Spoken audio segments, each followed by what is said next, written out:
Se nos pide que encontremos la masa de la región del plano en el primer cuadrante dentro del círculo centrado en el origen con un radio de 5, y fuera del círculo centrado en el origen del radio 3. Si la función de densidad es la fila de X, y es igual a así.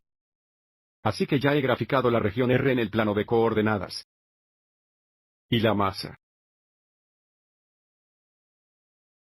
es igual a la integral doble en la región R de la función de densidad, que es la fila de X, y es igual a así.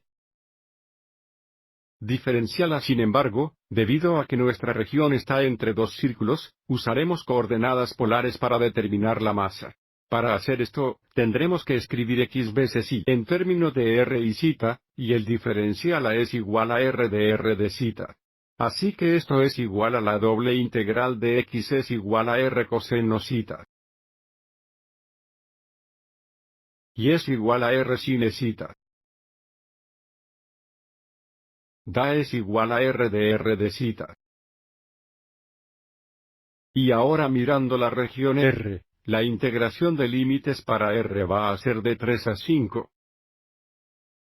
Entre los dos radios de los círculos. Y luego el ángulo zeta va a ser desde 0 radianes a pi sobre 2 radianes. Y sigamos adelante y limpiemos aumentar la función integrando. Vamos a escribir la función integrando como R coseno zeta cubicado seno zeta. Y ahora empezaré por integración con respecto a R, tratar a zeta como una constante. Lo que nos da R al cuarto dividido por 4 veces coseno zeta por seno zeta. O 1 4 R a la cuarta coseno zeta seno zeta. Sin theta.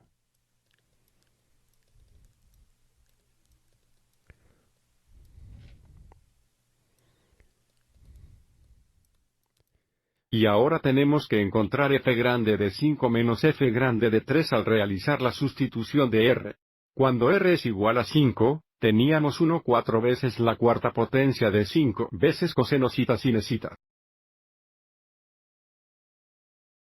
Y luego, cuando R es 3, tenemos menos 1 4 veces la cuarta potencia de 3 veces coseno zeta sin zeta. Y desde 1 4 por 5 a la cuarta menos 1 4 por 3 a el cuarto es igual a 136. Esto simplifica a la integral de 0 a pi sobre 2. De 136 coseno zeta. Seno zeta de zeta. Y ahora integramos con respecto a zeta. Vamos a tener que realizar una sustitución aquí. Vamos a igualar sin zeta. Y por lo tanto, U diferencial es igual a coseno zeta de zeta. Lo que significa en términos de t, tendríamos la integral de 136. Si sin zeta es U y cosine zeta de zeta is du, solo tenemos U. Y por lo tanto, la antiderivada es 136 veces U al cuadrado dividido por 2, o 136 por 1 2 U al cuadrado, lo que sería 1 2 veces el cuadrado de sin zeta. Of sin theta.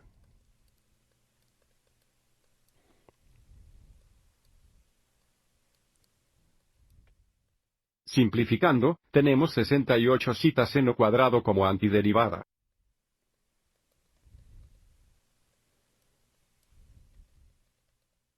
Y ahora tenemos que encontrar la f grande de pi dividida por 2 menos la f grande de 0, que es igual a 68 veces pi seno cuadrado sobre 2.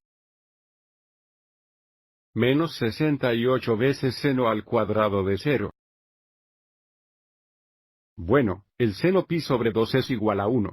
1 al cuadrado es 1. 68 por 1 es 68.